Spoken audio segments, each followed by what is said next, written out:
So welcome. We're gonna just jump right in. I'm Vanessa Joy Walker. For those of you who don't know me, I come to this work really from a place of lived experience. I'm a two-time breast cancer patient, and that has really shaped my life. It changed the whole trajectory of my life. I'm an AYA. I was diagnosed with cancer for the first time at 30 and the second time at 36. And I'm just so grateful to be a part of a community that's working to help others have an easier time with diagnosis and really live full lives. So, with that, I really want to bring Liz on. Liz, where are you? We want to see your face.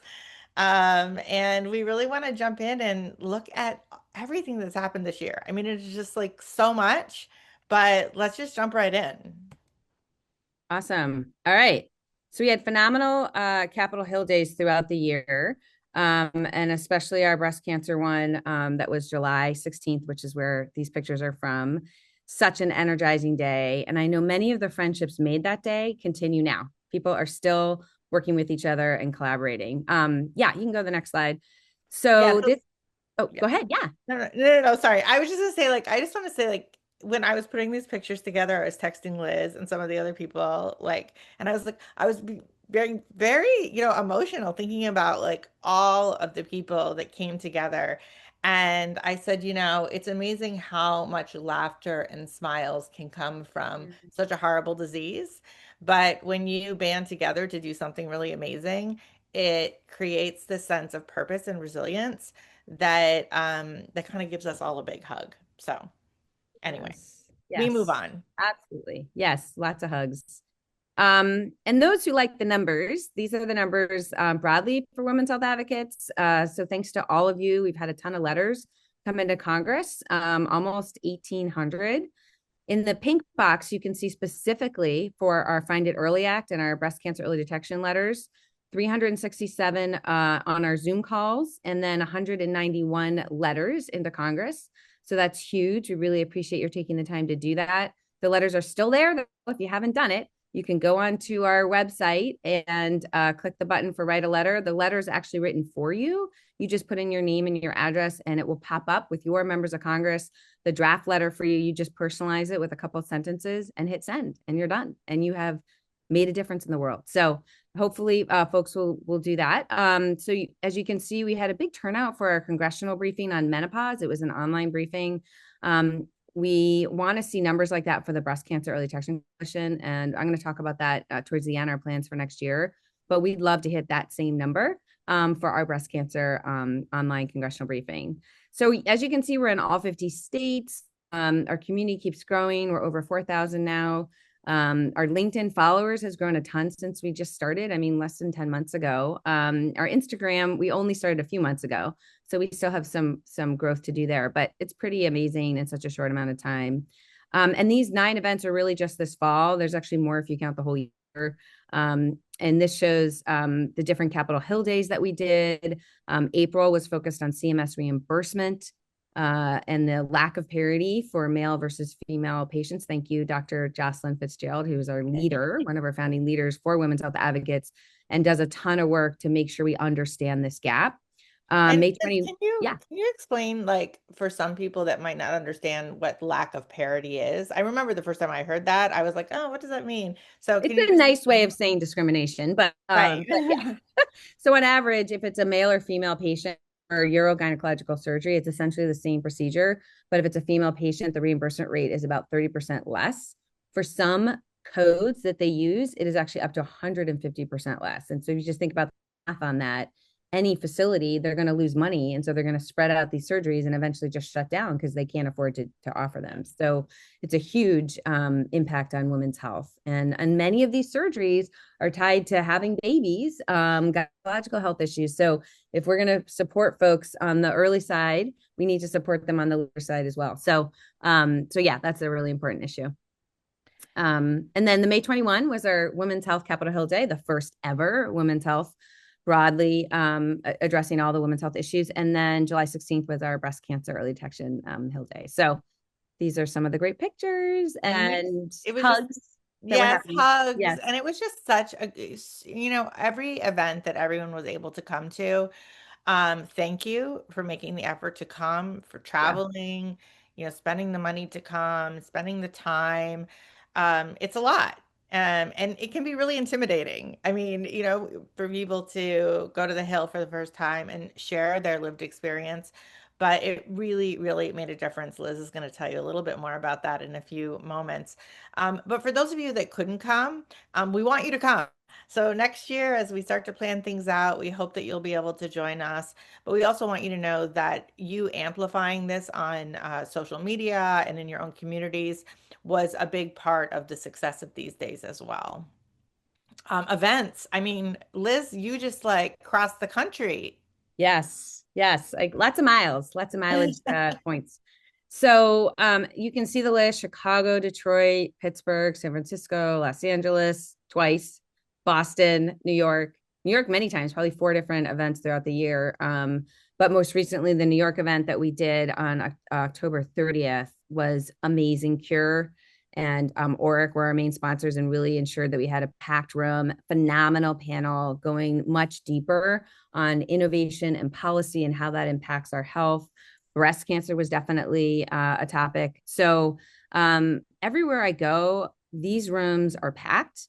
These rooms are full of women and men, all people who care deeply about women's health, who want to make a difference, whether they have a personal story or a friend story, family member, they're running a business. And some are running a business that has nothing to do with women's health, construction, food, all kinds of industries, but they have been touched, obviously, because we're all patients in some way. So it's just an amazing, amazing community that we are all a part of. Everywhere I go, it's amazing energy. And that is why this women's health movement has taken off like crazy. So I just want to say a big thank you to all of you. I got to see you at events and we see you on these calls. It really is just heartwarming and it's making a difference.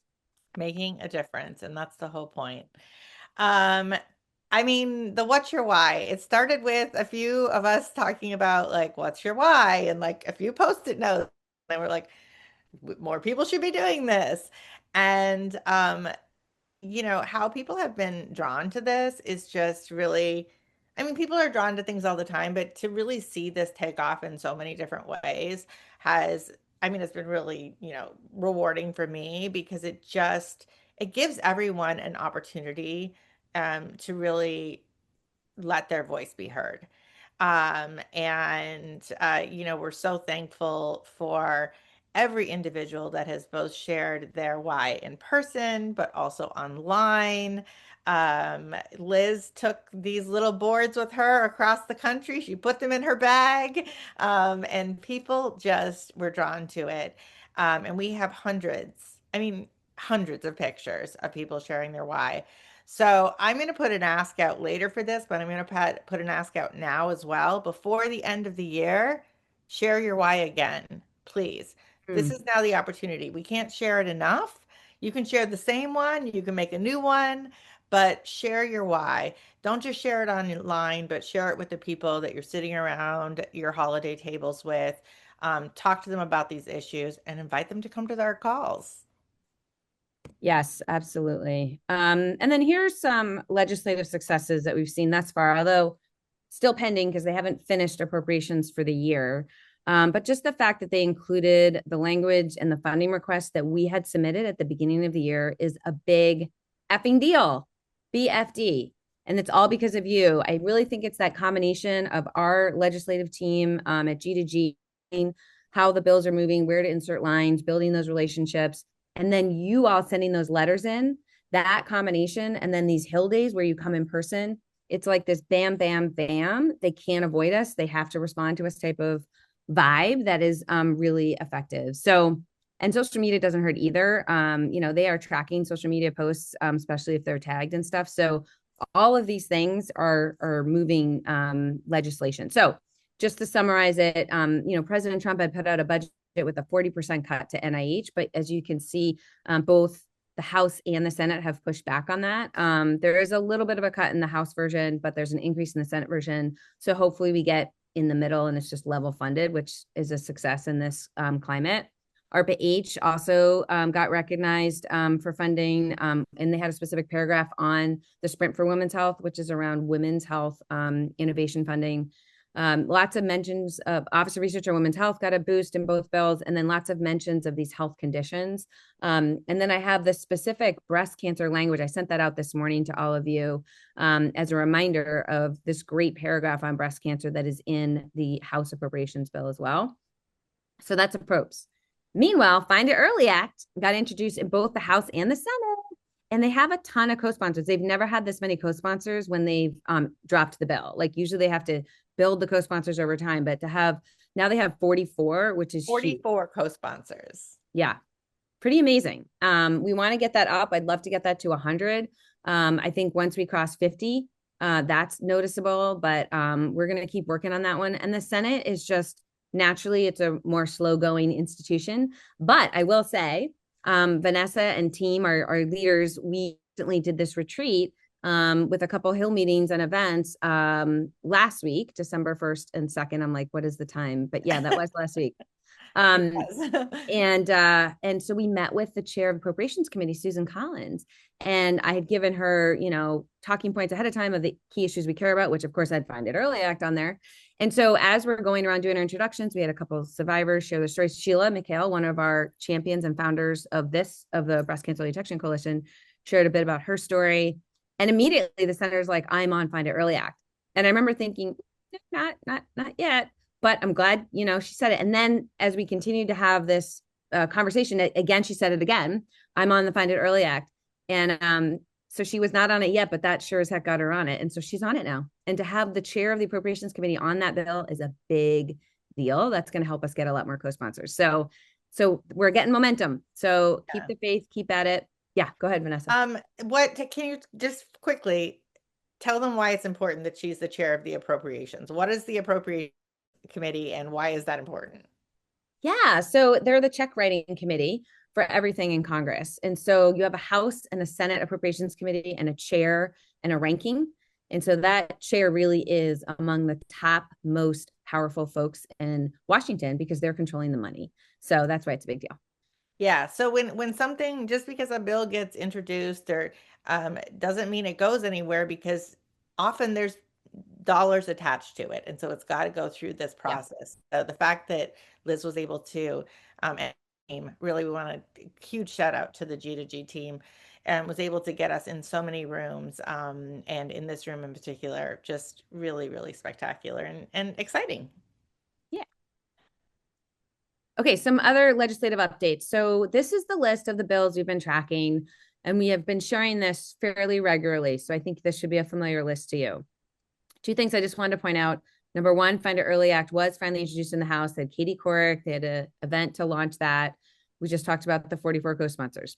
The second bill is the Women's Health and Cancer Rights Modernization Act. So this one just came out in early November, and there were a lot of concerns. Elizabeth Potter is a great champion for women's health and is a surgeon who is pointing out or leading the effort to point out what many of us were concerned about, that the way the bill is written, it would block the prophylactic breast reconstruction surgery for those that have BRCA gene and are trying to prevent ever getting cancer. And so I actually had a good back and forth with the team, and then I went in and met with them last week. And they are, both the chief and the health staffer are very committed to correcting this. They have heard the feedback, and so they are working to figure out how they do it. Do they do another bill or do they amend this one? So I know there's been a lot of concern, and I still think it's worth it to point out those concerns. I wouldn't just walk away from it, but do know that they have heard us and they are working and receptive to amending that. So one for that. We can go to that next slide. That's fine. Because the others we've talked about. That's fine. Next slide's good. Thank you so much. Joining our steering committee. So we just did this amazing retreat. Talk about hugs and connecting and change making. For 2 days, our steering committee came to Washington. We did some Hill meetings. We did that great session with the Chair Appropriations Committee. And then some of us, the founding leaders, went and met with the top folks at Department of Health and Human Services. And so we met with the person in charge of all of women's health for the entire HHS. We met with policy director. We met with another advisor. So key people for all of health for HHS. Our meeting was supposed to be half an hour. It was an hour and 15. And they were totally engaged. They took tons of notes. They've already reached out to me since then to ask when's our next follow-up call. They want to work with us on specific things. We definitely covered breast cancer and the gaps there and that we need this coverage. We talked about other coverage issues. Coverage was a big topic. We talked about FDA pathway and some challenges in getting women's health through and how we could streamline that. We talked about more research funding, even a competition. Netta, one of our founding leaders, was really passionate and effective in communicating that if you create these competitive opportunities for innovation, that can drive forward change. And we talked about medical school education and training and the lack of education on menopause and just even sex differences. So we did cover a lot of different topics. I'm just kind of rattling off what I remember, but I did take good notes and I'm working on the follow-ups on that. So that was a specific, these 2 days were specifically for steering committee. Our steering committee is where we get our speakers, where we get our strategic insights, where we get connections. These are all high-powered folks, executive level, whether it's a company or a nonprofit, researcher at a research institution. It's an amazing group of people. And of course, many with lived experiences. Yeah. And, we have still the biggest portion of our group are patients. And that is very important to us. We always want to be patient centric. So this is an amazing group. So we'd love to have you join our steering committee. That's the short of it. We're trying to keep growing the steering committee into next year. So please go to our website. I'll put the link there and join us if you are interested. Yeah, all different. It's you don't have to be the CEO of a company to join. There are obviously we have relationships with organizations that are able to join at a different level, but there are individuals that are very passionate about this because they have had someone either themselves or someone in their life that has either breast cancer or another health issue, and they want to make a difference. And if there's one thing that I can say, I go to a lot of meetings and a lot of conferences just like Liz, and I go sit in a lot of coaching calls. To see something really make such an impact in such a short period of time, and this isn't to pat ourselves on the back. This is really to say like everyone did this, right? This was a combined effort. This is really, really special. And we don't want this to end, even though the year is ending. This was just the beginning. This was the launch. We learned a lot this year, and next year it's going to be bigger and better than ever. So yeah, please join. If you have any questions, send an email. We'd love to answer those. There was a question in the chat, Liz, that asked, how can we follow the Find It Early Act and, where it's going and what's happening? I will try to provide those regular updates, but I will give you a way to find out yourself.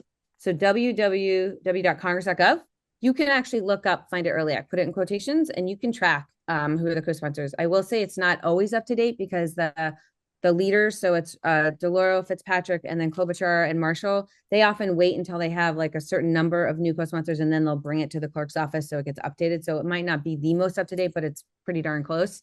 And so you can always go back and check there. And then we try to provide these updates on our monthly calls so that you know what's going on. Yeah. As we said earlier, Liz asked you earlier, we're going to ask you it again, and we're going to keep asking you to do it. Please write a letter. I mean, it really only takes, it takes as much time as you want it to take. It can take 5 minutes. It can take 20 minutes if you want to, give a more in-depth story or your experience. But there are plenty of letters that you can sign, specifically one about the Find It Early Act. And we would love to get, I mean, it would be so cool if we could get a lot of letters in by the end of the year, because as Liz said, we do have a lot of co-sponsors, but we want to have more. And what a great way to end the year by having your voice heard. And then let people know you did it. Take this link. It's really easy to do. Put it up, share it with your community groups, share it with your email, on email with your family, your friends, social. Have everyone write letters. There's no reason for people not to write a letter. and have their voice heard. So we really ask you to do that. And thank you to everyone who has done that. Engage. We already asked you to do this, but we're gonna just harp on it one more time. Please share your why. Even if you've done it before, do it again. Do it again before the end of the year. I mean, how cool would it be if we just had like hundreds and hundreds and hundreds of people share their why about women's health and about breast cancer, and early detection by the end of the year? I mean, it would just be amazing. So, um, go to the template. You can put your picture in. You can also upload a video, and then post it. Post it to the places where your people are, and tag us. Definitely tag us. Okay, 2026 plans. I know we're going over a little, but we got so much. It's the last call. We want to get all this in. Yeah, Liz. so we'll build on appropriations language. We'll see what's in the final version, which we won't get until the end of January at the earliest. So based on that, if we can put more breast cancer language in there around coverage and stuff, we'll work on that. We'll continue to do letter writing campaign. We'll update and have a more updated letter around Find It Early Act. Lots of Zoom Hill meetings. I want to give props to all those who dialed in for our training on how to do Zoom Hill meetings. We then looked up who your health LA was. We gave you the script to use to set up your meeting. You set it up. Then we gave you the PowerPoint that was the same PowerPoint for everyone except for like slide 3 said my story. It was so powerful, and it's like it was kind of like a well-oiled machine. It really worked. And then people sent me emails when the staffer had question, the staffer was going to sign on, what have you. So that worked really well. We're definitely going to do that again next year. And then complementing that, people like Meredith Singer, Vanessa, Claire Doherty, they pound the pavement on the Hill, went in person. They brought others with them. I know Sarah Austin came in, Nicole Notar, like what a force. Like people did the combination of Zoom and in person. That really made a difference. So we're going to keep doing that. Okay. Online congressional briefing. As I said, we want to do another one with over 500 people. We're going to do the July event again. That is something that happens every year because of Congresswoman Debbie Wasserman Schultz and some others. So we're just going to keep tagging on to that. Although it'll be very hot, but we'll keep doing that. And then we want to start working on state model legislation. We're doing this broadly with women's health advocates. We want to do it with breast cancer. So we're going to work on that. Now, have some patience. We're not going to do all 50 states. We'll pick out a few states where we think there's some models that then could be replicated. That's what we want to do. And we'll do some special trainings on state house lobbying, state house advocacy, social media. Vanessa's our queen of social media. She's the one that teed up the What's Your Why. We're going to come up with a whole nother viral campaign next year. She's a machine. She'll make sure that we look awesome. Yeah, just remember, if you are really passionate about seeing something in your state, you're the one that makes that happen. So reach out, if you want to, if you want your state to be included in something, in some state work. If you get enough people, it helps us put resources toward that. Um, Politics, I mean. Lots is going on. Liz has already talked about a lot of it. Voter registration. We want to do a marketing campaign to drive people to the polls. This is going to be a really big thing next year in all different areas, but certainly we would be remiss if we didn't really start talking about this at the beginning of the year, because we want to be, Liz's team is going to be monitoring all of the key races, and making sure that we're using our time and our voice efficiently and effectively, which is really important. And just to kind of give a highlight of that, Liz can walk us through these key races. So we always are watching the races where the winner won by 5% or less. It's the persuadables. It's the toss-ups, the districts that could change. So that's where we want to really put our emphasis. So while we'll be watching everything going on generally, we're really going to zone in on these elections, and there'll be more. We're still a ways away from election day. So this is what we're tracking. So if you see your state up here, great. We might even try and do some state house or not state house days, state house or state, what do we call them? Town Like halls. candidate forums. Oh, So it'd be like a women's health forum, and you invite all the candidates and all the questions are about women's health. Like something like that would be pretty awesome in some of these areas where there's multiple, like Arizona's got 2 key seats near each other. So there could be something there. For example, Pennsylvania's got two. So anyway, we'll look into that and see what's feasible. But I think that there's definitely stuff we can do here. So we can keep going. Our ask. Okay. So I posted all the news articles. You can see the links in the chat box. And we welcome your reposting these, commenting, because the more we get the word out about what we're doing, the more we can grow and have an impact. So we're hoping that that you can keep promoting these and always tag us, as Vanessa said earlier. We're on LinkedIn as Women's Health Advocates and Breast Cancer Early Detection Coalition. So both tags are we should update that on this, but both tags work on LinkedIn. And then for Instagram, it's women's health advocates. Yeah, women's health, yeah, advocates, and that's for both breast cancer. That's for everything women's health. And if you have any ideas, like if there's something that you have a thought or an idea, please put it in an email. You can email Women's Health, email Breast Cancer Early Detection Coalition. We want your ideas too, because we take those ideas to the steering committee, and really it becomes part of the conversation about where are we going to focus and what are we going to do. Thank you. Thank you. Thank you. Thank you. Thank you for being here. Thank you for everyone for making our voices count, for amplifying the message. Thank you to, a personal thank you to Liz and her team, the people that don't get seen a lot that Yeah. are, really, really doing a lot of work to make sure that we know what's going on and that we have the information to give to all of you, so that we can, make a difference, because that's why we're here. Yep. Final words for the end of the year, Liz. Well, just some final thoughts. I did see in the chat box that people were asking about JP Morgan. I put in the chat box, our event is on January 13th at 9 a.m. So please register. We are well over, I think we have like 150 registered so far. So get your name in there. We want sure that we can accommodate everyone. We do have a nice large room, but definitely register for that. It's going to be amazing. It's going to be an unprecedented report that we're sharing, and it'll be really cool. So definitely come to that. We're going to keep doing these monthly calls. If you want to be on our steering committee just for the Breast Cancer Early Detection Coalition, we love that. Meredith joined for example, and has become like one of our biggest advocates, an amazing leader on our steering committee. So we welcome you to our steering committee. And in fact, we're about to have our steering committee call, as we always do after our open to all call. So if you don't have the link for that and you're on steering, shoot me a text and I'll make sure you have that link. But more importantly, I just want to say thank you to everyone. We would not be where we are today and having this impact without you, like literally not possible without you. So thank you, advocates. Thank you for sharing your story. Thank you for writing those letters, for coming to Washington, for doing those Zoom calls, for just supporting, amplifying on social media. It means the world to us, and we just want to thank you. Yeah, thank you so much. And thank you to all of the leaders who helped start this Breast Cancer Early Detection Coalition. This was really kind of the first iteration of Women's Health Advocate. It kind of was started backwards in that way. Yeah.